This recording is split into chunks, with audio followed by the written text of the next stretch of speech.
Welcome back جی. Break کے بعد آپ کے ساتھ ہیں اور آج ایک پازیٹیو انرجی جو ہے جس پہ ہم نے آغاز میں بات کی کہ یوم آزادی کے حوالے سے، جشن آزادی کے حوالے سے، تو ہم نے پروگرام بھی اپنا ٹریبیوٹ کیا ہے یوم آزادی اسپیشل کے حوالے سے. تو پھر ضروری تھا کہ ایسی شخصیات ہمارے ساتھ ہو جن سے ہم پاکستان پہ بات کریں، کیا ہمیں پاکستان پہ بات کریں اور فیوچر پاکستان کا ہمیں کس طرح سے سیو کرنا ہے، ہمیں کون سے کام کرنے ہیں، ہماری جو پرانی ہسٹری ہے وہ کیا ہے. اس پہ بات کرنے کے لیے ہمارے ساتھ شخصیات موجود ہوں گی. میرے ساتھ اس وقت اسٹوڈیوز میں موجود ہیں رانا شفیق خان پسروری صاحب، جو کہ مصنف بھی ہیں، کالم نگار بھی ہیں، جرنلسٹ بھی ہیں. ان سے ہم رہنمائی بھی لیتے رہتے ہیں. سر ویری وارم ویلکم. السلام علیکم. وعلیکم السلام ورحمۃ اللہ وبرکاتہ. شکریہ. جزاک اللہ سر، آپ کے آنے کا شکریہ. اور آج جشن آزادی آپ کو بھی مبارک ہو. اور ہم اپنے ملک کے بارے میں بات کریں گے، خاص طور پہ جو آپ کے پاس بڑی زبردست چیزیں ہیں وہ ہم اس سے مستفید ہونا چاہیں گے. سب سے پہلے جو پاکستان قدرت کا اہل بر صغیر پر ایک احسان ہے. آپ کو پتہ ہے کہ ہندو اور انگریزوں کے جو ظلم و ستم تھے ان سے آزادی حاصل کی. ایک لمبا عرصہ ہم نے مسلمانوں نے رول کیا اور اس کے بعد پھر انگریز آئے اور پھر انگریز اور ہندوؤں کا گٹھ جوڑ بنا کیونکہ ان کے مفادات ایک جیسے تھے. آپ یہ بتائیں کہ پاکستان کو جو نعمت ملی ہے آزادی کے حوالے سے، اس کی قدر ہم کرتے کتنا نظر آتے ہیں یا ہمیں کیا کرنے کی ضرورت ہے؟ شکریہ نظام صاحب. پہلی بات تو یہ ہے کہ میں تھوڑا سا جشن کے حوالے سے جی پلیز مختلف ذہن رکھتا ہوں. جی دیکھیے، آزادی بہت بڑی نعمت ہے. وطن کے ساتھ محبت انسان کی فطرت میں شامل ہے. اسلامی احکامات بھی ہیں. ایک مقولہ ہے جسے حدیث کے طور پر پیش کیا جاتا ہے، حب الوطن من الایمان، اور کہا جاتا ہے یہ حدیث ہے. یہ حدیث نہیں ہے لیکن مقولہ ہے اور اپنے معنی کے لحاظ سے تو بڑا بہترین ہے. اور پیارے رسول صلی اللہ علیہ وسلم سے بھی ثابت ہے کہ اپنے شہر کے ساتھ، اپنی جنم بھومی کے ساتھ، اپنے وطن مالوف کے ساتھ انسان محبت کرتا ہے. رسول اکرم صلی اللہ علیہ وسلم کے بارے میں ہے کہ جب کہیں گئے ہوئے ہوتے تھے تو واپس آتے تو کسی سواری پر سوار ہوتے تو حرکہا من حبہا، مدینے کے آثار دیکھتے نا تو اپنی سواری کو اور تیز کر لیتے. اور وہاں لفظ ہیں بخاری شریف میں، حرکہا من حبہا، مدینے کی محبت کی وجہ سے اپنی سواری کو زیادہ تیز رفتار کر لیا کریں. اور امام ابن حجر رحمۃ اللہ علیہ نے اس حدیث کے اوپر فتح الباری کے اندر لکھا ہے کہ دلالۃ علی فضل المدینۃ و حب وطنہا، کہ اپنے وطن کی محبت. اور یہ جو حدیث ہے یہ مدینہ کی فضیلت کے اوپر دلالت کرتی ہے. تو انسان کی فطرت میں ہوتا ہے کہ جو اس کی جنم بھومی ہو، جو اس کا شہر ہو، جو اس کا جائے سکونت ہو، اس کی طرف دل مائل رہتا ہے. جی پاکستان جو ہے یہ اللہ کی بہت بڑی نعمت ہے، یہ آپ نے بجا فرمایا. اور پاکستان دنیا کا واحد ملک ہے جو ایک خاص نظریے پر حاصل کیا گیا تھا، اور وہ نظریہ یہ تھا کہ اسلام کے لیے پاکستان کا مطلب کیا؟ لا الہ الا اللہ.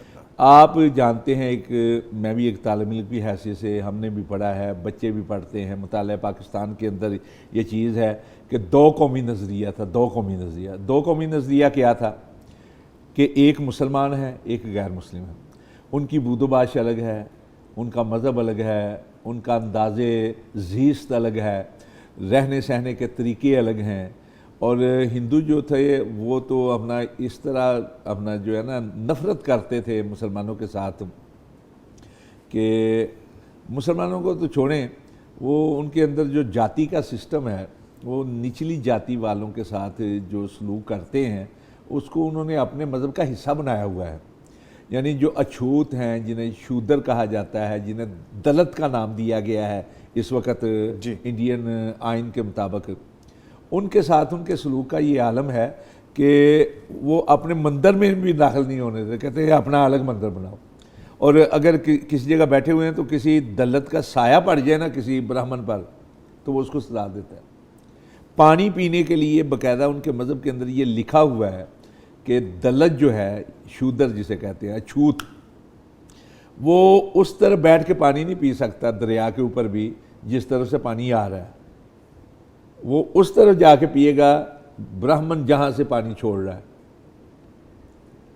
یعنی یہ صورتحال ہے. تو مسلمانوں کے ساتھ ان کا رویہ جو تھا بہت برا تھا. جی تو اس لحاظ سے تو بہت بہترین تھا کہ پاکستان دو قومی نظریے کی بنیاد پر ہے. آج کہ جو ہماری نوجوان نسل ہے اسے نہیں معلوم کہ دو قومی نظریہ کیا ہے. نوجوان نسل کو کیا، جو بڑے ہیں ان کو بھی معلوم نہیں. علاوہ جی البصیرت، میں یہ کہتا ہوں کہ جشن آزادی جو لفظ ہے، جی لفظ تو بہت اچھا ہے اور یہ ایک قومی اصطلاح بھی بن چکی ہے، لیکن کیا ہم آزاد ہیں؟ یہ سب سے بڑا سوال ہے. جی کیا یہ ملک جس لیے حاصل کیا گیا تھا وہ مقاصد پورے ہو گئے ہیں؟ یہ میں نے بہت پہلے 1982 میں لکھا تھا ایک بار، میں آج بھی دہرانے کو جی چاہتا ہے، اور وہ حقیقت بھی ہے کہ یہ آزادی کیسی آزادی ہے کہ غیر کا قانون اب بھی چلتا ہے. یہ آزادی کیسی آزادی ہے غیر کا کہ قانون غیر کا قانون اب بھی چلتا ہے، اور ماں کی چھاتیوں سے لگ کے خوف کا فریت اب بھی پلتا ہے. بیوٹیفل. کیا ہم آزاد ہیں؟ کیا ہم آزاد ہیں؟ کیا ذہنی طور پر ہم یہ کہہ سکتے ہیں کہ ہم پرسکون ہیں؟ کیا ہمارے ملک کے اندر وہ نظام رائج ہے جس نظام کے لیے ہمارے بڑوں نے قربانیاں دی تھیں؟ ان گنت لوگ جو ہیں وہ شہید ہوئے تھے. میرے خاندان کے اندر 5 افراد شہید ہوئے تھے، اور جن لوگوں نے میرے والد گرامی کو دیکھا ہے وہ جانتے ہیں کہ سکھوں نے حملہ کیا. ان کا یعنی پگڑی باندھتے تھے، وہ پگڑی سیدھی کر رہے تھے، حملہ کیا تو کرپان کے ساتھ، تو ہاتھ کٹ گیا، چہرے پہ نشان تھے، چھاتی پہ نشان تھے، کمر کے اوپر نشان تھے. ان گنت لوگ جو ہے وہ ذبح ہوئے تھے. اگست کا مہینہ تھا، برسات کا مہینہ، اور سیلاب آیا ہوا تھا. ستلج، بیاس اور راوی یہ خون رنگ ہو چکے تھے، اتنا خون بہا تھا. لوگ بھاگ رہے تھے جانیں بچانے کے لیے، اور بے شمار بچیاں جو ہیں مسلمانوں کی ان کو اغوا کر لیا گیا تھا. یعنی آپ دیکھیے کہ تاریخ کا اگر آپ مطالعہ کریں نا، پاکستان بنانے کے لیے جو قربانیاں دی گئی تھیں کہ معصوم بچے نیزوں کی انیوں پہ تڑپتے ہوئے دکھائی دیے تھے. ہمارے بوڑھے جو ہیں تلواروں کی دھاروں پر انہوں نے رقص کیا تھا. ان ماؤں اور بہنوں کی افتوں کو لوٹا گیا تھا جن کے چہروں کو کبھی آسمان نے نہ دیکھا ہوگا. لوگوں نے اپنی جنم بھومیاں چھوڑیں، اپنے گھر بار چھوڑے، اپنے علاقے چھوڑے، اور اندیکھی سرزمین کی طرف چل نکلے تھے. جن لوگوں نے ہجرت کی ہے بڑے بڑے ہیں. کوئی شہر ایسا نہیں پاکستان کا، کوئی گاؤں ایسا نہیں جہاں مہاجرین جو ہیں آباد نہ ہوں. سر جیسے آپ نے ابھی تصویر کشی کی ہے، منظر کشی میں تصویر کشی نہیں کر رہا. جیسے آپ نے بتایا کہ ماضی میں ہم نے کیا کیا قربانیاں دی ہیں، اگر ہم ایک لمحے کے لیے ہی سوچ لیں، جیسے میں اپنی کیفیت کی بات کرتا ہوں، ایک لمحے کے لیے ہی سوچ لیں تو ہمیں یاد آتا ہے کہ ہم کون تھے اور ہم کہاں پہ جا رہے ہیں. تو سر ہماری جو ینگ جنریشن ہے، جو ہمارا فیوچر ہے، یہ کیا ان چیزوں کو بھلائے بیٹھے ہیں یا ان تک یہ باتیں نہیں پہنچ پا رہی؟ ان تک باتیں یہ نہیں پہنچ رہی. جی ان کو بس یہ پتا کہ 14 اگست آئے گا، ہم نے توتنیاں بچانی ہیں، ہم نے باجے بجانے ہیں، ہم نے ہاؤ ہو کرنا ہے، ہم شور و شر کے اندر پڑ جاتے ہیں، ہمیں چھٹی ہوتی ہے سر. جیسے گھروں میں بیٹھ کر انڈین فلمیں دیکھ لیں گے، ڈرامے دیکھ لیں گے. جیسے آپ فرما رہے ہیں، ابھی چونکہ ہم آفس آ رہے تھے تو آفس میں بھی ایک فیسٹیوٹی ہے، ہر کوئی ایک دوسرے کو مبارکباد دے رہا ہے. میں اسی لیے جب آپ نے جشن کا لفظ بولا نا جی تو میں اس پہ چونکا ہوں. جی آپ نے بھی محسوس کیا ہوگا. میں یہ کہتا ہوں کہ جشن جو ہے نا تب منائیں جب ہم واقعتاً آزاد ہوں. ہمیں اس دن کو منانا ضرور چاہیے، لیکن اس کو تجدید عزم کا دن بنانا چاہیے. اور جب ہم اپنے اس عزم اور ارادے پر پورا اتر آئے جو ہمارے بڑوں نے کیا تھا پاکستان بناتے ہوئے، تو پھر ہمیں جشن منانا چاہیے. ہمارے ساتھ موجود ہوں گے سینیٹر پروفیسر ساجد میر صاحب، جو کہ امیر مرکزی جمعیت اہل حدیث پاکستان، اور ان کی ایک قداور اپنی شخصیت ہے. یہ بھی خاص طور پر جشن آزادی کے حوالے سے ایک اسپیشل ہمیں پیغام دیں گے، وہ بھی ہم شامل کریں گے. بسم اللہ الرحمن الرحیم والصلاة والسلام علی رسول اللہ الامین. اما بعد فاعوذ باللہ من الشیطان الرجیم. بسم اللہ الرحمن الرحیم. آج 14 اگست کا دن ہے. مسلمانان ہندو پاکستان کے لیے، یا یوں کہنا چاہیے کہ قیام پاکستان کے پہلے جو ہمارے آباء و اجداد مسلمانان ہند تھے، ان کے لیے تاریخی اور مسرت انگیز دن ہے۔ یہی وہ دن ہے جب 14 اور 15 کی درمیانی رات کو پاکستان کا وجود منصہ شعود پر آیا۔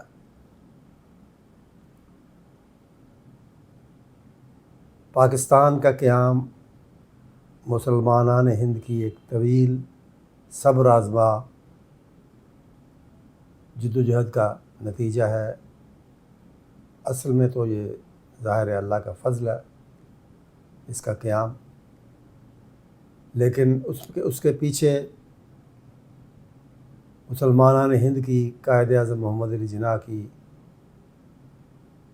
پرخلوص، پروقار اور ولولہ انگیز قیادت میں ایک طویل اور مشکل جد و جہد، سیاسی جد و جہد، اور مسلمانان ہند نے تحریک قیام پاکستان کا یا تحریک پاکستان کا ساتھ کیوں دیا؟ اس کی بنیادی وجہ ان کا دینی جذبہ تھا۔ یہ درست ہے کہ قیام پاکستان کے مقاصد یا یہ مقصد قوم نے کیوں اختیار کیا، اس کے لیے ایک دوسری بڑی وجہ بھی تھی، اور وہ یہ تھی کہ ہندوستان کے مسلمانوں کو بالعموم ہندوؤں نے انگریزوں کے ساتھ مل کر ہر فیلڈ میں، ہر میدان میں بہت پیچھے چھوڑ دیا تھا، خواہ وہ تعلیمی میدان ہو، خواہ وہ معاشی اور کاروباری میدان ہو، خواہ وہ معاشرتی میدان ہو، ہر میدان میں ان کو پسماندہ اور تقریباً اچھوت بنا کر رکھ دیا گیا تھا۔ ان کو اپنی تعداد اور افرادی قوت کے مطابق کہیں بھی مناسب نمائندگی حاصل نہیں تھی۔ پاکستان بننے کے بعد بھی یہ بحث چلتی رہی ہے کہ پاکستان کا قیام خالص دینی وجوہ کی بنا پر ہوا یا اس میں اس طرح کی معاشی وجوہات بھی شامل تھیں۔ دیندار طبقہ عام طور پہ کہتا ہے کہ صرف اور صرف اس کا مقصد نفاذ اسلام اور پاکستان جیسے اس نئے ملک کو اسلام کی ایک تجربہ گاہ بنانا تھا۔ یہ درست ہے، لیکن اس کے ساتھ دوسرا مقصد بھی پیش نظر تھا۔ لیکن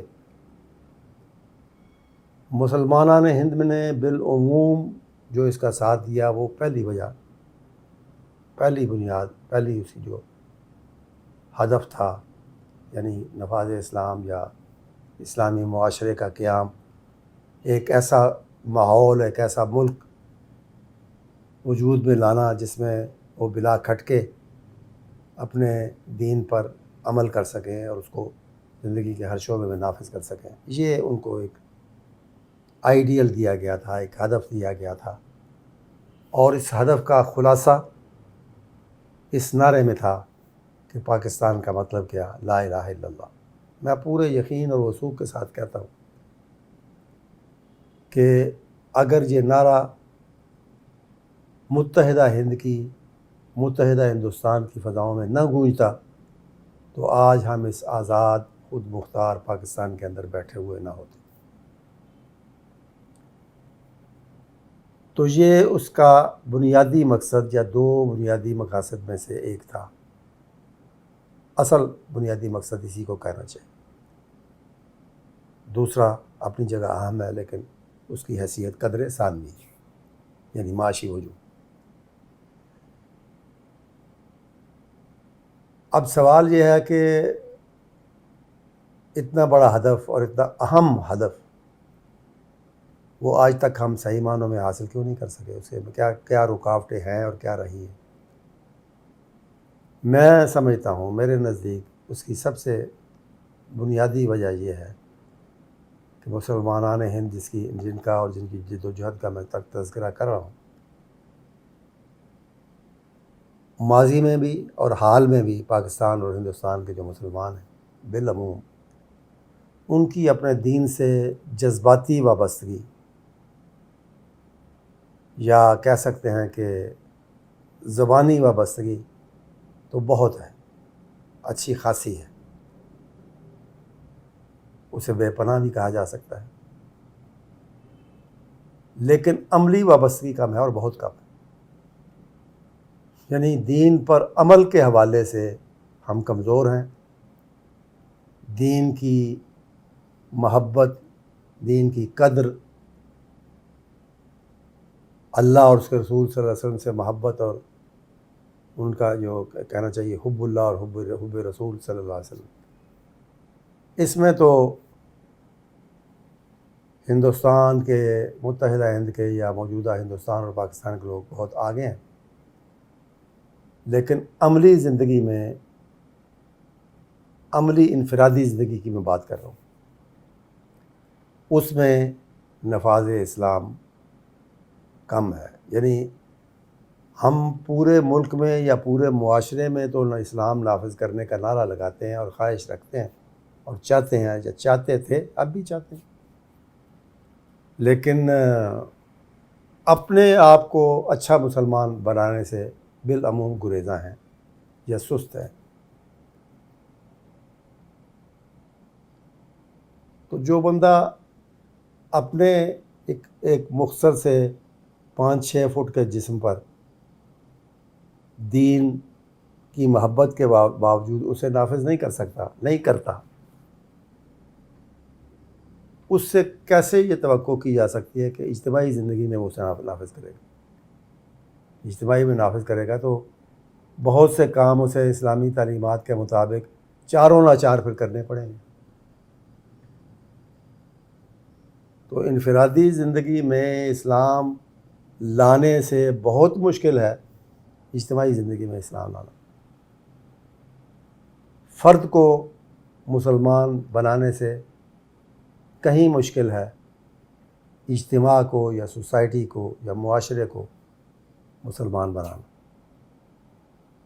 تو اس لیے عوام اور سیاسی پارٹیوں کی بھی اس حوالے سے، اس وجہ سے میں سمجھتا ہوں کوتاہی رہی ہے نفاذ اسلام میں۔ اور جہاں تک حکومتوں میں آتے جاتے اور آنے جانے والے افراد کا تعلق ہے، برسر اقتدار طبقہ جو مختلف شکلوں میں، مختلف پارٹیوں کی صورت میں، مختلف افراد کی شکل میں برسر اقتدار رہا ہے اور ہے، اس کی وابستگی بھی، عملی وابستگی جو ہے وہ سامنے ہے۔ ہماری طرح کے لوگ ہم ہی میں سے ہیں، وہ لوگ ہیں، اور شاید ان میں سے بعض جو ہیں وہ اس معاملے میں دوسروں سے کہیں آگے ہیں، اس سوچ اور فکر اور اس عمل کے حوالے سے۔ تو یہ بنیادی وجہ رہی۔ اس کے علاوہ سیاسی عدم استحکام کا شکار رہا ہے ہمارا ملک، اور مارشل لا کے ادوار کو نکال کر جن کی تربیت اور جن کی سوچ شاید جنرل ضیاء الحق کے استثناء کے ساتھ بالعموم دین سے اگر ہٹی ہوئی نہیں ہوتی تو اس سے بہت قریب بھی نہیں ہوتی، تو انہوں نے بھی اس سلسلے میں کوتاہی کا ثبوت دیا ہے۔ ایک تو ہے نا کہ ان کی عملی وابستگی کم ہونا یا نہ ہونا، دوسرا یہ ہے کہ اس سلسلے میں انہوں نے کوشش بھی بہت کم کی ہے، نہ ہونے کے برابر۔ جنرل ضیاء الحق نے ایک فوجی عامر ہونے کے باوجود بظاہر اس طرف توجہ کئی دوسرے لوگوں سے زیادہ کی، لیکن یہ پارشل تھی، divided in bits and parts. اسلام کو ایز اے ہول یا اس کے بڑے احکام کو، جو معاشرتی یا سیاسی رہنمائی ہے اسلام کی، اس کو نافذ کرنے کی بجائے انہوں نے کچھ عرصہ قیام صلاۃ، جو بڑی اہم بات ہے اپنی جگہ، لیکن پورا دین نہیں ہے، دین کا بہت بڑا حصہ ہے، ستون ہے دین کا یہ نماز، لیکن سارا دین تو نہیں ہے۔ اور عملی طور پہ اسلام کو نافذ کرنے میں، بلکہ اس سلسلے میں بڑا قدم مثال کے طور پہ ہوتا تھا سود کا خاتمہ جو اسلامی تعلیمات کے صریحاً منافی ہے، یا اس طرح کے اقدامات جو انفرادی حیثیت میں نہیں، انفرادی طور پر نہیں، بلکہ اجتماعی طور پر نفاذ اسلام کی طرف راستہ کھولنے اور اس منزل کو حاصل کرنے کا ذریعہ بنے، وہ انہوں نے بھی کم کیے۔ صلاۃ کی طرف توجہ ہو گئی، وہ بھی کچھ عرصہ رہی، اور اسی طرح زکوٰۃ کا ایک نظام وہ بھی نامکمل وہ قائم ہوا، اور وہ بھی اپنے اثرات آہستہ آہستہ کھوتا گیا۔ تو یہ صورتحال ہے جس کی وجہ سے میں سمجھتا ہوں کہ وہ اہم ترین ہدف جو تھا پاکستان کا وہ حاصل نہیں ہو سکا۔ لیکن وہ کہتے ہیں نا کہ گلاس جب تک ہمارے پاس موجود ہے، ہم نے اسے جام شیریں سے کسی اچھے مشروب سے بھرا نہیں ہے، لیکن ہمارے پاس ہے، اور مشروب بھی ہماری پہنچ سے بہت دور نہیں ہے، تو جب تک موجود ہے امید کی جا سکتی ہے کہ ایک دن آئے گا جب قیام پاکستان کا یہ ہدف جو ہے وہ پورا ہوگا، یا کم از کم اس کی طرف قابل ذکر پیش رفت شروع ہو جائے گی۔ اور وہ گلاس کیا ہے؟ وہ یہ ملک ہے، یہ پاکستان ہے۔ اللہ اس کو قائم و دائم رکھے، اس کے قیام ہی سے ہم وہ ہدف حاصل کرنے، اس کا قیام اور استحکام ہی سے ہم وہ ہدف حاصل کرنے کی تمنا کر سکتے ہیں، آرزو کر سکتے ہیں، یا کوشش کر سکتے ہیں، جس کے لیے یہ بنایا گیا تھا۔ پیغام آپ نے سنا، سینیٹر پروفیسر ساجد میر صاحب ہمارے ساتھ موجود رہے اپنے اسپیشل پیغام کے ساتھ، جن کا ہم بڑا تھینک یو کریں گے۔ آگے لے کے چلتے ہیں پروگرام کو۔ رانا صاحب ہمیں نصیحت کریں، ہمیں سمجھائیں کہ ہم اپنی نسل کو، یا ہماری جو نسل ہے یا آنے والی نسل ہے، اس پہ ہم پہ کیا ذمہ داری عائد ہوتی ہے، ہم ان کو کس طرح سے کمیونیکیٹ کریں، ایجوکیٹ کریں۔ جس طرح ابھی ہم بات کر رہے ہیں کہ گاڑیوں پہ جھنڈے سجا لیے، سینوں پہ جھنڈے لگا لیے، سیلنسر نکال لیے، ون ویلنگ کر لی، راہ جاتی فیملیز کو تنگ کر لیا، سڑکیں بلاک کر کے ناچ گانا کر لیا، پٹاخے چلا لیے، بینڈ باجا بجا لیا۔ کیا یہ ہے جو ہمیں کرنا ہے؟ کرنے کے کام کیا ہے؟ میں واضح طور پر یہ بات کرنا چاہتا ہوں کہ میں آزادی کا قائل نہیں، میں غلامی کا قائل ہوں۔ لیکن کون سی غلامی اور کون سی آزادی؟ میں اس غلامی کا قائل ہوں جو ہمیں اپنے اسلاف کی روایات کی پابند کرے، جو ہمیں اپنے ماضی، جو درخشندہ ماضی تھا اس کا پابند کرے، جو ہمارے اندر وہ حمیت اور جرت پیدا کرے جو ہمارے بڑوں کا حصہ تھی۔ وہ غلامی مجھے پسند ہے جو قرآن اور حدیث کی تعلیمات کا پابند کرے، جو اللہ اور اس کے رسول کے احکامات کا پابند کرے، جو ہماری روایات ہیں، مشرقی روایات ہیں، ویلیوز ہیں ہماری، جو اخلاقیات ہیں، ان کا ہمیں پابند کرے، جو ہمیں انسانی تکریم کا پابند کرے، جو انسانی احترام کا پابند کرے، جو ادب کا پابند کرے، جو اخلاقیات ہمیں سکھائے۔ میں اس غلامی کا قائل ہوں۔ میں اس آزادی کو پسند نہیں کرتا کہ جو بالکل جو ہے نا شترے بے مہار بنا دے، بے راہ روی ہو، بالکل بے راہ روی جس کے اندر ہو، اور جو مثلا چوری کی آزادی، بدماشی کی آزادی، کرپشن، دوسروں کے عزت و حرمت کے ساتھ کھیلنے کی آزادی، شور و شر کی آزادی، محض راستے پہ چل رہے ہیں، کوئی قانون کی پابندی نہیں ہے، یہ آزادی ہے۔ بیسیکلی سر جو آپ آزادی جو حاصل کی یہ تھی، بے راہ روی تو کہہ سکتے ہیں ہم، آزادی نہیں کہہ سکتے اس کو۔ آزادی نہیں ہم کہیں گے۔ رانا صاحب تھوڑی دیر کے لیے گفتگو یہاں پہ روکیں گے ہم، کیونکہ ابھی ہمیں جوائن کر چکے ہیں ایئر کوموڈور ریٹائرڈ خالد چشتی صاحب، جو کہ ہمارے ساتھ آن لائن موجود ہیں۔ ان کو ویلکم کرتے ہیں، پھر دوبارہ یہاں سے آغاز کریں گے گفتگو کا۔ سر السلام علیکم۔ جی وعلیکم السلام جی، thank you very much sir, pleasure having you, very warm welcome. اور آغاز میں ہی جشن آزادی مبارک آپ کو۔ ہم اپنے ملک کے حوالے سے بات کریں گے، اور جیسا کہ آپ کو پتہ ہے کہ جشن آزادی تو ہم بڑے زور و شور سے مناتے ہیں، لیکن جو پاکستان کی بنیاد ہے وہ نظریاتی ہے۔ ابھی ہم اسٹوڈیوز میں بھی یہی گفتگو کر رہے ہیں کہ قائد اعظم اور دیگر قائدین نے ہمیشہ ایک اسلامی فلاحی ریاست کا تصور پیش کیا، بٹ انفارچونیٹلی آج بھی ملک کی شناخت کے حوالے سے بہت سے سوالات اٹھائے جاتے ہیں۔ اس پہ کیا کہیں گے آپ؟ دیکھیں وہ تو ضروری ہے جی کہ اپنے ملک کی جب تک ہم شناخت نہیں کریں گے تو میرا خیال ہے وہ جب اونرشپ نہیں ہوگی جی تو اس کا تو کوئی آلٹرنیٹ دنیا میں کوئی نہیں ہے. آپ اپنے گھر میں اپنا گھر اون نہیں کریں گے تو آپ گھر کو امپروو نہیں کر سکتے. آپ کے ریلیشنز کو اون نہیں کریں گے تو ملک تو بہت بڑی چیز ہے جس سے ظاہر ہے ہماری شناخت ہے, ہماری پہچان ہے. تو میں اکثر نوجوانوں سے یہی کہتا ہوں کہ اپنی کبھی والدہ کو آپ نے یا ماں کو آپ نے کسی یہ ماں نہیں کہا, آپ نے کہتے ہیں یہ میری ماں. جی تو جب تک آپ اپنی ریلیشن کو ایک کنیکٹ نہیں کریں گے, چاہے وہ نام جو مرضی ہو, ملک ہو, رشتہ داری ہو, اس میں نہ امپرومنٹ آ سکتی ہے اور نہ آپ کی کوئی اٹیچمنٹ بن سکتی ہے. وہ تو پہلا انگریڈینٹ ایک ریسیپی جس کو کہتے ہیں وہ ہے, اس کے بغیر تو نہیں کچھ پاسبل. جی. اچھا سر, جس طرح ینگسٹرز کی آپ بھی بات کر رہے تھے, ہم ابھی آپ کو جوائن کرنے سے پہلے اسٹوڈیوز میں بھی یہی بات کر رہے تھے, یہ خامی ہم میں ہے یا ہم اپنے بچوں کو یا آنے والی نسل کو اس طرح سے کمیونیکیٹ نہیں کر پا رہے, یا ان کا اپنا انٹرسٹ نہیں ہے؟ یہ لیک کہاں پہ کر رہے ہیں؟ کیونکہ بائی آل مینس ہم نے فیوچر تو بچانا ہے. یہ بڑا اچھا سوال ہے جی, لیکن میں سمجھتا ہوں کہ اس میں میرا یا مجھ سے پہلے والے لوگوں کا بہت زیادہ قصور ہے. جی اور قصور اس لیے ہے کہ جب بچے قائد اعظم کے فرمودات کو پڑھتے ہیں اور ان کی ویژن دیکھتے ہیں اور اس زمانے میں سوچتے ہیں کہ یہ ہم نے کیوں ہندوؤں سے علیحدگی اختیار کی تھی اور کیوں اتنی اسٹرگل کی تھی, تو وہ سمجھتے ہیں کہ یہ ایک ایسا ملک ہوگا جس میں ایک برابر کے حقوق ہوں گے, سب کو ایک جیسے مواقع ہوں گے ترقی کے, تعلیم ایک جیسی ہوگی.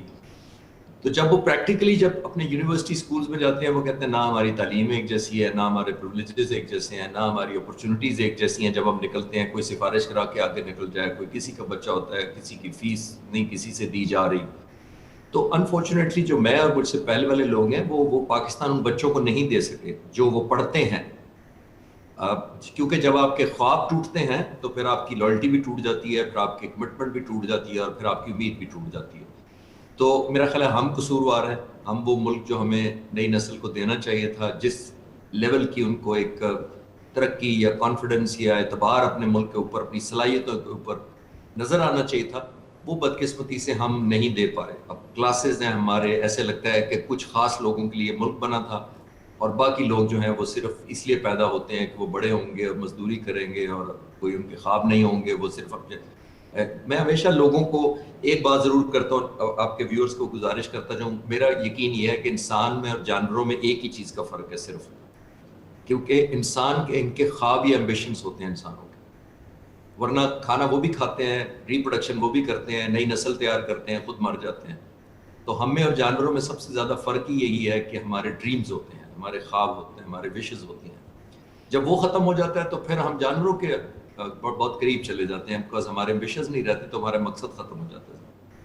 تو اس میں میرا خیال ہے کہ ہمارا ہی قصور ہے. ہمیں سوچنا چاہیے کہ آیا واقعی ہم اتنا مایوس کن صورتحال دے کے جا رہے ہیں, اگر دے کے جا رہے ہیں تو اس کو امپروو کیسے کریں تاکہ ایک کنیکٹ کر سکے نئی نسل ہمارے ساتھ اور اس ملک کے ساتھ. جی چشتی صاحب, جیسے آپ فرما رہے ہیں اس کا مطلب تو یہ ہوا کہ ہم اپنے بچوں کو, ہم اپنی آنے والی نسلوں کو کہتے ہیں آپ ڈاکٹر بنیں گے, انجینئر بنیں گے, آئی ٹی ایکسپرٹ بنیں گے, آنے والے وقت میں اس چیز کی ضرورت ہے, یہ ڈگریز لیں گے, لیکن آپ محب وطن بنیں گے یہ کبھی ہم ذکر نہیں کرتے, یا اس کے بارے میں ہم خود ہی نہیں جانتے اتنا, تو شاید اپنے بچوں کو کیا بتائیں گے. یہ سوال میں آپ کی طرف چھوڑے جا رہا ہوں, دوبارہ جب آؤں گا تو اس پہ گفتگو کریں گے. ابھی چلتے ہیں رانا صاحب کی جانب. رانا صاحب, جیسے گفتگو ہو رہی ہے آپ دیکھ رہے ہیں کہ بات گھوم پھر کے کہیں نہ کہیں ہم پہ بھی ذمہ داری عائد ہوتی ہے کہ ہم کس طرح سے ایجوکیٹ کریں اپنی آنے والی نسل کو. دوسری طرف جیسے ہم نے سلسلہ چھوڑا تھا کہ جب پاکستان بنا ہے وہ حالات کیا تھے, وہ واقعات کیا تھے, وہ سچویشن کیا تھی, کن کن قربانیوں سے گزر کے ہم آج اس منزل تک پہنچے جس کو ہم نے فار گرانٹڈ لے لیا ہے. خالد صاحب نے جو بات کی ہے نا, میں اسی کو سیکنڈ کرتے ہوئے تھوڑی سی وضاحت کرنا چاہتا ہوں. دیکھیے, ہمیں یہ جاننا چاہیے کہ ہماری اصل ہے کیا, بنیاد کیا ہے, جڑ کیا ہے. کیا کہیں ایسا تو نہیں کہ ہم ہواؤں میں اڑنے والے بے شجر پتے ہیں. وہ پتوں کے حوالے سے پنجابی کے اقبال نجمی صاحب ہیں, ان کا ایک شعر ہے کہ یاؤ بلدے پٹھی ویکھے یاؤ ویکھے روڑی تے, یاؤ بلدے پٹھی ویکھے یاؤ ویکھے روڑی تے, رکھاں نالوں وک ہوئے جڑے آکھے لگ ہواواں دے. Oh my God, yes. ہم نے اپنی نوجوان نسل کو وہ بنیاد جو ہے نہیں بتائی جو ہماری قومی بنیاد ہے, جو ہماری جڑ ہے. جو ہماری اصل ہے. کیا ہم ایسی قوم ہے کہ جس کی کوئی نظریاتی بنیاد نہیں, کوئی اصل نہیں؟ ہم نے اپنے بچوں کو جو تعلیم دی ہے, جو نصاب دیا ہے, وہ ہم نے دیا ہے مادہ پرستی کا. ہم نے ان کو صرف یہ سکھایا ہے کہ تم نے دنیا کے اندر رہنا ہے, کمانا ہے, بس اور بس. اخلاقیات کی طرف, اپنی بنیاد کی طرف ہم نے توجہ دلائی ہی نہیں. اب 75 سال ہوئے نا پاکستان بنے ہوئے, جی, تو جن لوگوں نے بنایا تھا پاکستان وہ تو دنیا سے رخصت ہو چکے ہیں اکثر. جی, جو اس وقت موجود ہیں وہ اس حالت میں ہیں کہ یا وہ بستر مرگ پہ پڑے ہوئے ہیں, یا وہ ہسپتالوں کے اندر ہیں, یا ان کی طرف توجہ کوئی نہیں دیتا. نوجوان نسل جو ہے اپنے بڑوں کی طرف کم توجہ دیتی ہے, وہ تو سمجھتے ہیں یہ بس لا یعنی قسم کے لوگ ہیں. ہمارے سلیبس ہم پڑھاتے ہیں اپنے بچوں کو, کوشش کرتے ہیں ان سکولوں, ان کالجوں اور ان اداروں کے اندر پڑھائیں جو بیرونی ممالک کی اپنا شاخیں ہیں. ان کے اندر تو نظریہ پاکستانی ہوگا. ہم نے بتایا ہی نہیں کہ پاکستان بنا کس طرح تھا, پاکستان بنانے کے لیے کیا قربانیاں دی گئی تھیں. کون ہے جو اپنا ایک چھوٹا سا پلاٹ ہوتا ہے وہ چھوڑنے کے لیے تیار نہیں؟ پاکستان کے لیے ان گنت قربانیاں دی گئی تھی. لوگوں نے اپنے گھر بار چھوڑ دیے تھے, اپنی جنم بھومیاں چھوڑ دی تھی, چھوڑ کے آگے تھے سارے پرانے تعلقات اور رشتے, اور ان دیکھی زمین کی طرف چل پڑے تھے. میری 4 کتابیں ہیں انڈیالوجی پر, انڈین افیئرز پر میں لکھتا ہوں. جی, تو میں دورہ کرتا رہتا ہوں, جاتا رہتا ہوں انڈیا. اگرچہ میں اپنی اصل شناخت کے ساتھ, یعنی جو میرا پین نیم ہے میں اس کو نہیں استعمال کرتا, وہاں جو شناختی کارڈ کا نام ہے اس کے مطابق. جیسے آپ واگا کراس کریں گے, آپ اپنے ارد گرد دیکھیے گا کئی مسجدیں ہیں جن کے اندر وہاں کے لوگوں نے اس وقت اپنے جانور باندھے ہوئے ہیں, رہائشیں اختیار کی ہوئی ہیں. پورے آبادیاں چھوڑ کے آگے تھے, پوری آبادیوں کے اندر. حالانکہ یہ علاقے جو تھے نا, امرتسر کا, گرداسپور کا, یہ فیروز پور کے جو اضلاع تھے, یہاں مسلم اکثریت میں تھے. لیکن آج وہاں ایک بھی آپ کو آدمی دکھائی نہیں دے گا. یو پی کے علاقے میں چلے جائیں تو وہاں پھر بھی لوگ مسلمان ابھی موجود ہیں, لیکن پنجاب کے علاقوں کے اندر جہاں سب سے زیادہ قتل و غارت ہوئی تھی, اور دریا جو تھے بیاس, ستلج اور راوی, ان کے اندر لاشیں بہہ کر آتی تھی. کوئی گھر ایسا نہیں ہوگا کہ جن لوگوں نے قربانیاں نہ دی ہوں. یعنی پانی سرخ ہو چکا تھا, سرخ ہو چکا تھا. یہ حقیقت ہے, یہ مبالغہ آمیزی نہیں ہے. جی, ان گنت لوگ جو تھے وہ انہوں نے قربانیاں دی تھیں. ہم نے اپنے بچوں کو پڑھایا ہی نہیں, بتایا ہی نہیں. ہمیں خود نہیں معلوم کہ 2 قومی نظریہ کیا تھا, ہمیں خود نہیں معلوم کہ قائد اعظم کے 14 نکات کیا تھے, ہمیں خود نہیں معلوم, تو آپ اپنے بچوں کو کس طرح پڑھائیں گے؟ ہم نے سلیبس سے یہ چیزیں نکالنی شروع کر دی. ان کو ہم نے پروموٹ کیا, ان کو ہم نے قومی تمغے دیے جن لوگوں نے ہماری تاریخ بدل کے رکھ دی ہے, جو نظریات کی طرف نہیں جاتے. پاکستان ایک نظریے پہ مارز وجود میں آیا تھا, ورنہ انڈیا کے اندر بھی مسلمان موجود ہیں. بلکہ انڈیا سے جب پاکستان کی طرف رخ کیا تو کئی علاقے جو تھے وہ مسلمانوں سے خالی ہو گئے. اور ابوالکلام یہی تو کہتے تھے کہ نہ جاؤ پاکستان, نہ جاؤ, اس لیے کہ مل کے ہم ایک اکثریت کا روپ نہیں, اکثریت میں نہیں آئے. پہلے تو انگریز نے یہ حربہ اختیار کیا نا کہ جتنے تھے ظواہر پرست ان سب کو ہندو کا نام دے کر ایک اکثریت بنانے کی کوشش کی. حالانکہ ہندو کوئی مذہبی نام نہیں, ہندو علاقائی نام ہے. جس طرح پنجاب میں رہنے والے پنجابی, کشمیر میں رہنے والے کشمیری, اس طرح ہند کے رہنے والے ہندو. اور یہ نام ہندو کی کتابوں میں نہیں آپ کو نظر آئے گا, یہ عربوں کا دیا ہوا نام ہے. عرب مورخین نے اور جغرافیہ دان جو تھے ان لوگوں نے نام دیا تھا ہندو کا. ان کی کتابوں کے اندر آپ کو ہندو کے مذاہب جو ہیں وہ الگ ہیں. سناتن سناتن دھرم ہے ان کا, جین مت ہے ان کے, پھر شیو مت ہے ان کے, وش مت, یعنی مختلف قسم کے. اور پھر ظواہر پرست ہے, سورج کی, چاند کی پوجا کرنے والے, دیوی دیوتاؤں کی آج بھی یہ کہا جاتا ہے کہ جتنے کنکر اتنے شنکر, 3.5 کروڑ دیوی دیوتا ہیں. تو ہر ایک علاقے, انگریز نے کیا کہ ان سب کو ایک اکائی کے اندر جمع کر کے ایک بڑی اکثریت بنا کر مسلمانوں کے اوپر ان کو بٹھا دیا اور کہہ دیا. یہیں پہ روکیں گے آپ کو کیونکہ ٹو بی کنٹینیوڈ کرنا ضروری ہے. چشتی صاحب کی جانب چلیں گے. سر آپ گفتگو سن رہے ہیں, میں نے بات وہی کی کہ اگر ہم اپنے بچوں کو میٹیریلسٹک قسم کی ایجوکیشن دلوائیں گے کہ یہ کر لیں گے تو پھر ہمیں ارننگ زیادہ ہوگی, فیوچر زیادہ ہوگا. اپنے پرسنل فیوچر یا اپنے چند لوگوں کا فیوچر تو ہم سوچ لیتے ہیں یا اپنے بچوں کو ذہن میں وہی ڈال دیتے ہیں, اپنے ملک کے فیوچر کی ہم بات نہیں کرتے یا وہ سکھاتے ہی نہیں. کیا کہیں گے سر اس پہ؟ دیکھیں مٹیریلسٹک کا آئیڈیا کہاں سے آیا؟ پہلے ہمیں یہ اس کو آئیڈینٹیفائی کرنا چاہیے کہ مٹیریلسٹک ایک بچے کے ذہن میں کیوں آیا کہ جب میرے پاس گاڑی اچھی ہوگی، گھر اچھا ہوگا تو میں، اس نے یہ دیکھا کہ جس کے پاس گاڑی ہوتی ہے، جس کے پاس گھر ہوتا ہے، جس کا بینک بیلنس ہوتا ہے، اس کی عزت ہوتی ہے. اس کو یہ غلط میسج گیا. پہلی بات تو یہ. دوسری بات یہ اس نے کہا کہ اب اس کے لیے کیا، چاہے وہ شارٹ کٹ مارے کیونکہ اس کو پتا ہے کہ سیدھے رستے پہ تو رستہ مل ہی نہیں رہا مجھے، میرے لیے تو ہرڈلز اتنی ہیں. اپنے آپ کو جو میں کہہ رہا تھا کہ میں اور مجھ سے پہلے والی جو قوم یا نسل ہے ہمارا قصور زیادہ ہے. میں امریکہ کینیڈا جاتا ہوں، لیکچر دینے بھی جاتا ہوں، تو وہاں پہ ایک بچے 60% بچے نے نمبر لیے ہوتے ہیں اور وہ بیسٹ یونیورسٹی پہ انگلی رکھ رہا ہوتا ہے کہ میں یہاں جاؤں گا. تو میں نے پوچھا نمبر کتنے؟ تو کہتا ہے 60%. آپ ذرا مجھے کسی میڈیکل کالج میں 93-94% سے نیچے کا پتہ کرائیں کہ کسی کو میڈیکل کالج میں داخلہ ملتا ہے، کسی کو اچھی یونیورسٹیاں جو لاہور کی ہیں وہاں داخلہ ملتا ہے 90s سے نیچے ہو تو. جی کیونکہ ہم نے، آپ دیکھیں اتنے 40 سالوں میں جب سے کوئی تھوڑا ماشاء اللہ ایوب خان کاٹا، آپ مجھے یونیورسٹیوں کے نام بتائیں جو گورنمنٹ نے بنائی.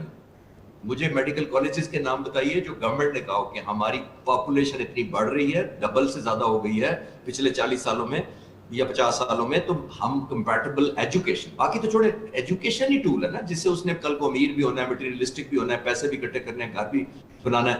میں نے جب اس کو اس کے ٹولز ہی نہیں دیے، اس کی کیپیسٹی ڈیولپ نہیں ہونے دی، چاہے پلاننگ سے اور چاہے بدقسمتی سے اگنورینس سے کہ میں اس کو ویلیو ہی نہیں کرتا امپورٹنس ایجوکیشن کو.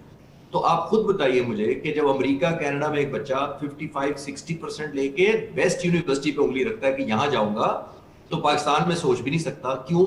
پھر وہ جو 80-70-60% والے بچے ہیں وہ کیا کرتے ہیں؟ وہ پھر شارٹ کٹ ڈھونڈتے ہیں، پھر وہ مٹیریلسٹک کی طرف جاتے ہیں، چاہے وہ گن اٹھاتے ہیں، چاہے وہ کوئی کرے، وہ ڈرگ کی طرف چلے جاتے ہیں. وہ سمجھتے ہیں کہ میرے لیے تو یہ نہ یہ سڑک ہے، نہ یہ گھر ہے، نہ یہ انفراسٹرکچر ہے. تو اونرشپ تو بائی ڈیفالٹ آ جاتی ہے. اگر میرا ملک مجھے تعلیم اچھی دے دے، میری میڈیکل فیسلٹی اچھی دے دے، میرا جب میں بیمار ہوں تو میرے گھر دوائی مجھے لانے کی سہولت دے دے، تو مجھے لائلٹی کا کوئی ٹیکہ نہیں لگانا پڑتا کہ یار لائل ہو جانا ہمارے. جی لائلٹی کا ٹیکہ اسی وقت ختم ہو جاتا ہے سارے کا سارا جب آپ مجھے کوئی پرولیج نہیں دے رہے. جب مجھے پتہ لگتا ہے یہاں 2 کیٹیگریز ہیں، اس بچے کو میڈیکل بھی ملے گا، اس کو فیسلٹی ملے، اس کو گھر بھی ملے گا، اس کو گاڑی بھی ملے گی، اس کو موبائل بھی مہنگا ملے گا، اور نوکری بھی اس کا انتظار کر رہی ہے. تو یہ 2 کیٹیگریز ہم نے بنا دی. اور دوسرے بچے کو ہم نے بتا دیا تو نہ نوکری، نہ فیسلٹی، نہ ٹولز، نہ اکوپمنٹ، نہ یونیورسٹی، نہ جابز. تو جب 2 کیٹیگریز نکلتی ہیں تو ہم کہتے ہیں کہ یہ بچے ٹھیک نہیں ہیں. اور بچے تو 80% وہ ہیں جن کو جاب نہیں ملیں گے، اور وہی 80% نے میجورٹی بنانی ہے. اور وہ بھی 80% جب باہر نکل کے کہتا ہے کہ مجھے اس ملک کی کوئی پرواہ نہیں ہے، ترانہ بجتا ہے وہ کھڑا نہیں ہوتا، وہ کہتا ہے میرا اس میں کیا ہے اس ملک کے ساتھ. تو پھر میں یہ عرض کرنا چاہ رہا ہوں مختصر کر کے کہ لائلٹی بائی ڈیفالٹ ہوتی ہے. ماں کی میں اس لیے عزت کرتا ہوں پیدائش کے وقت، جو مجھے پتہ بھی نہیں ہوتا میری ماں ہے، کیونکہ وہ میری ضرورتیں پوری کرتی ہے. مجھے بھوک لگتی ہے وہ کھانا دیتی ہے، جب میں پیشاب کرتا ہوں وہ دھوتی ہے اس کو، جب میں سونا چاہتا ہوں مجھے سلاتی ہے، جب مجھے سردی لگتی ہے لحاف دیتی ہے. مجھے تو نہیں ہوش ہوتی اس وقت کہ یہ میری ماں ہے. وہ تو لوگ بعد میں بتاتے ہیں یہ تمہاری ماں اس کو کہتے ہیں. وہ پہلے میری ضرورتیں پوری کرتی ہے تو کسی کو بتانا نہیں پڑتا ہے تمہاری ماں ہے، اور سب سے زیادہ اس کی عزت کرو. یہی ملک کا حال ہے. ملک نے کیا کیا لوگوں کو، کیا بچوں کو ہم نے دیا. پھر ہم ان کو کہتے ہیں وہ تم لائل بھی نہیں ہو، تمہیں پتہ ہی نہیں پاکستان کا، تمہیں جناح کا نہیں پتہ. وہ کہتا ہے جناح نے یہ پاکستان دیا مجھے، لیکن جناح کا تو قصور نہیں ہے نا کہ اگر اس نے ایسا پاکستان دیا. وہ تو بعد والوں کا قصور ہے جنہوں نے کہا. یہ بھی تو ہے کہ ہم جناح کے بارے میں بتائیں گے، اقبال کے بارے میں بتائیں گے، ہم ان شخصیات کے بارے میں بتائیں گے تو ہمارا بچہ جانے گا. اچھا سر یہ فرمائے گا جو دفاعی لحاظ سے جو آپ کی ایکسپرٹیز ہے دفاعی اور جغرافیائی اعتبار سے پاکستان کو کیا سٹیٹس کیا ہے پاکستان کا؟ سر کسی بھی میں گزارش کرتا جاؤں کہ کسی بھی ملک کا دفاع جو ہوتا ہے وہ ڈائریکٹلی پروپورشنل ہوتا ہے کہ قوم کتنی موٹیویٹڈ یا انسپائرڈ ہے. یہ لڑنے کا جذبہ، سروائیو کرنے کا جذبہ انہی لوگوں میں ہوتا ہے جن کے سٹیک ہوتے ہیں. سمپل لفظوں میں، اگر اس ملک سے میں بینیفیشری ہوں، اس ملک سے مجھے عزت بھی ملی ہے، مجھے اس میں شہرت بھی ملی ہے، مجھے ترقی ملی ہے، سکون آرام بھی ملا، اچھا گھر ملا ہوا ہے، تو میں لائل رہوں گا اس ملک کا. تو یہ نیشنل سیکورٹی یا ڈیفنس اسٹریٹجی آئسولیشن میں نہیں بن سکتی کہ میری 80% لوگ جو ہیں انڈر پرولیجڈ ہیں اور میں کہوں جی ہم سب سے بڑی ملٹری پاور ہے. سوویت یونین بہت بڑا ملک تھا، دوسرے 2 سپر پاور میں سے ایک تھا. کیا ہوا؟ اکانومی اتنی بیٹھی کہ لوگوں کا خیال نہیں کر سکا. نیوکلیر بھی دھرے کے دھرے رہ گئے، بامبس بھی دھرے رہ گئے، جہاز بھی اڈوں پہ کھڑے رہ گئے، ٹیک آف نہیں کر سکے. کیوں؟ کیونکہ قوم کے فائنینشیل یا مالی حالت اتنی بری تھی کہ لوگوں کو یہ کنسرن ہی نہیں تھا کہ یہ سوویت یونین بچے گا یا ٹوٹے گا, ہمارا اس سے کیا واسطہ, ہمیں تو شام کی روٹی کا پتہ ہے کہ نہیں ہمارے پاس. تو ہم نے کبھی اس اینگل سے سوچے. ملٹری اسٹریٹجی خود بخود تیار ہو جائے گی جب آپ کی قوم اس ملک کے لیے مخلص ہو جائے گی اور وہ سوچے گی کہ یار اگر یہ ملک نہیں رہے گا تو یہ چیزیں میں نے لوز کرنی ہے. جی آپ سڑک پہ جا کے ایک ریڈی والا بندہ سے پوچھو یہ ملک رہے گا نہ رہے گا, انہوں نے کہنا مینوں کی پتا, میں نے تو روٹی پوری کرنی ہے اپنے بچوں کی, میری تو روٹی پوری نہیں ہو رہی, فوج آ جائے, فلاں اے پارٹی آ جائے, بی پارٹی آ جائے یا سی پارٹی آ جائے, میرا تو پھر بھی آدھے بچے بھوکے سوتے ہیں, تو لائلٹی کہاں سے میں لاؤں گا؟ اور جب لائلٹی عوام الناس کی لائلٹی نہیں ہے تو سٹینڈ الون آپ F-16 خریدیں یا ٹینک خرید لیں, نیوکلیر رکھ لیں جتنے مرضی, کچھ نہیں ہو سکتا. ہوتا تب ہے کہ قوم آپ کی پیچھے ہوتی ہے اور فائنینشلی یا کم از کم بنیادی ضرورت ہے اس کی. میں تو نہیں کہہ رہا کہ 2 لاکھ روپے کا موبائل ہر ایک کو پسند ہے, میں کہہ رہا ہوں جو بیسک لیونگ سٹینڈرڈز ہیں جو باہر جب جاتے ہیں تو ان کے پورے ہوتے ہیں, تو خود بخود قومی ترانہ بھی ان کو بڑا اچھا لگتا ہے, ملک بھی اچھا لگتا ہے, لیڈر بھی اچھا لگتا ہے. ایگزیکٹلی. اور اس پوائنٹ پہ میں آخری بات یہ کہوں گا کہ لیڈرشپ پہ بھی ٹرسٹ اسی وقت آتا ہے کیونکہ مجھے پتا ہوتا ہے کہ جب یہ لیڈر کی طرف میں دیکھتا ہوں, مجھے سلام آتا ہے تو یہ میرا خیال کرتا ہے. کراچی میں اگر فلڈ آئے, میں 30 سیکنڈ اور جی سے اس ٹاپک پہ, کراچی میں فلڈ آ جائے, میرا بچہ یہاں تک ڈوب رہا ہے اور 2 منٹ بعد پانی یہاں چڑھ جانا ہے, میں دیکھوں گا کہ یہ اوپر جو ہیلی کاپٹر مجھے اٹھانے آیا وہ پاکستان آرمی کا ہے یا کسی اور کا ہے؟ نیور, وہ تو جان بچائے گا. بالکل, مجھے بڑا تھاٹ ہیلی کاپٹر سے انٹرسٹ ہے کہ جی ایگزیکٹلی. میں آپ کی طرف یقیناً واپس آؤں گا. ارحان صاحب آپ گفتگو سن رہے ہیں, ایک چیز اور بھی ہے سر, ٹو بی کنٹینیوڈ وہاں سے جہاں سے ہم نے چھوڑا تھا. سیکنڈلی, سوشل میڈیا کی سر بڑی یلغار ہے آج کل, اور اس میں منفی پروپیگنڈا, نیگیٹیوٹی بہت زیادہ ہے. اس میں وہ ملک کو بھی لپیٹ لیتے ہیں, چاہے اپنے لوگ ہوں اور باہر والوں کی, تو پھر یہ خواہش ہی ہے. تو ایک یہ بھی ایسا اسپیکٹ ہے جس پہ میں نظر رکھنے کی اشد ضرورت ہے. فرمائیے اس پہ. نظامی صاحب, میں اس سے پہلے کچھ اور باتیں عرض کرنا چاہتا ہوں. یہ مادہ پرستی ہماری تعلیم نے ہمارے ذہنوں کے اندر راسخ کر دی ہے. جب پاکستان نہیں تھا, اب تو یہ سوچتے ہیں نا کہ پاکستان کے اندر ہمیں پیسہ ملے, ہمارے حقوق پورے ہوں تو پھر ہم پاکستان کا سوچیں گے. جب پاکستان نہیں تھا تو لوگوں نے قربانیاں دیں, پاکستان بناتے ہوئے قربانیاں دیں. ملک نہیں تھا, اپنے گھر بار چھوڑے, اپنی تجارتیں چھوڑی, سب کچھ چھوڑا. دیکھیں, عقیدہ اور نظریہ ایک ایسی چیز ہوتا ہے جس کے لیے آدمی مر مٹتا ہے, بغیر سوچے سمجھے جان دینے کے لیے تیار ہو جاتا ہے. آج بھی آپ دیہات میں چلے جائیں, غریب لوگوں میں چلے جائیں, ان میں ان کی نسبت جو سرمایہ دار ہیں, جن کے پاس اللہ کا دیا ہوا بہت کچھ ہے, ان کی نسبت حب وطن ان میں غریبوں میں آپ کو زیادہ دکھائی دے. جتنے بڑے بڑے عہدے دار ہیں, جتنے بڑے بڑے اپنا جو افیسر ہیں, کتنے ہیں لوگ جو ریٹائرمنٹ کے بعد پہلے تو پاکستان کے اندر وہ اپنا جبر کرتے ہیں, زیادتیاں کرتے ہیں, لوگوں کے اوپر اپنی مرضی ٹھونستے ہیں اور لوگوں کو جو ہے نا اپنا غلام سمجھتے ہیں, ان کی قسمتوں کے فیصلے کرتے ہیں, اور جیسے ریٹائر ہوتے ہیں ملک سے باہر چلے جاتے ہیں. ایک لمبی لسٹ ہے نا جو ملک سے بھاگے ہوئے ہیں, بھاگنے کہنا چاہیے نا, ملک چھوڑ کے چلے گئے ہیں, جن کو پاکستان کے اندر زیادہ رہنا چاہیے تھا, جن کو پاکستان نے شناخت بھی دی, جن کو عہدے بھی دیے, عزتیں بھی دی, سرمایہ بھی دیا. غریب آدمی یہ مرتا ہے, غریب آدمی لڑتا ہے, بلکہ وہ لوگ بھی جن کو تنخواہیں ملتی ہیں پاکستان کی حفاظت کی, جن کو پیسہ ملتا ہے پاکستان کے لیے لڑنے کا, وہ لوگ ملک چھوڑ کے چلے جاتے ہیں, اور جو لوگ پاکستان کے لیے سب کچھ دیتے ہیں وہ یہی رہتے ہیں. اصل چیز ہے کہ ان کے ذہنوں کے اندر راسخ کیا جائے کہ پاکستان بنا کیوں تھا, نظریہ پاکستان سے متعارف کروایا جائے, پاکستان کے لیے جو قربانیاں دی گئی تھیں ان کے بارے میں لوگوں کو بتایا جائے کہ پاکستان کس لیے بنا تھا. اس لیے نہیں بنا تھا کہ آپ کھائیں پئیں اور چلے جائیں. پاکستان انشاءاللہ ہمیشہ قائم رہے گا. یہ رمضان کا تحفہ ہے, 27ویں رمضان کو ہمیں اللہ نے دیا تھا. کتنے لوگ ہیں جو پاکستان کو کھاتے گئے, خود پیٹ بھرتے گئے اور پاکستان کے لیے کچھ نہیں سوچا, لیکن پاکستان ہمیشہ انشاءاللہ رہے گا. اور ان کی وجہ سے نہیں رہے گا جو مادہ پرستی کے حوالے سے سوچتے ہیں, جو معیشت کے حوالے سے سوچتے ہیں اور کرتے کچھ نہیں ہیں. جن کو میں یہ عرض کرنا چاہتا ہوں, میں جو بات کر رہا تھا بہت پہلے, سر وقت کی کمی ہے, میں معذرت کے ساتھ وقت کی کمی ہے, بس آپ نے اس کو چھوٹے سے پیغام میں لے کے جانا ہے, پھر میں نے صاحب سے پھر میں پیغام دے دوں. جی پلیز پلیز پلیز. پیغام ہے کہ چمن چمن کلی کلی روش روش پکار دو, وطن کو سرفروش دو, وطن کو جان نثار دو, جو اپنے غیظ بے کراں سے کوہسار پیس دیں, جو آسماں کو چیر دیں ہمیں وہ شاہ سوار دو، اور یہی ہے عظمتوں کا ایک اصول جاوداں حضور، امیر کو شجاعتیں غریب کو وقار دو۔ Beautiful sir, beautiful message, thank you very much. میں چلوں گا چشتی صاحب کی جانب۔ سر سن پا رہے ہیں آپ مجھے؟ جی سر کیونکہ ہم وقت کے قیدی رہتے ہیں اور وقت کیسے گزر جاتا ہے گفتگو کے دوران یہ اندازہ ہی نہیں ہوتا، گزارش یہ ہے آپ سے کہ آپ کائنڈلی ایک ایسا میسج دیجئے جو ہم فیوچر کے لیے اس پہ کام کر سکیں اور وہ ہمارے لیے، ہمارے وطن کے لیے فروٹفل ہو سکے۔ بڑا مختصر جی، رانا صاحب نے کہا چھوڑ کے چلے جاتے ہیں، میرے نہ چھوڑنے کی سب سے، میں فائٹر پائلٹ رہا ہوں ایئر فورس میں، میرے نہ چھوڑنے کی سب سے بڑی وجہ یہ ملک ہے۔ مجھے بہت آفرز تھیں امریکہ سے بھی اور دوسرے ملکوں میں، کہنا نہیں چاہ رہا، آفیشیل نہیں، مطلب ویسے میں جا سکتا تھا فرینڈ دوستوں کی وجہ سے، لیکن میں نہیں گیا۔ میں 18 سال سے قائد اعظم کی لیڈرشپ پہ کام کر رہا ہوں۔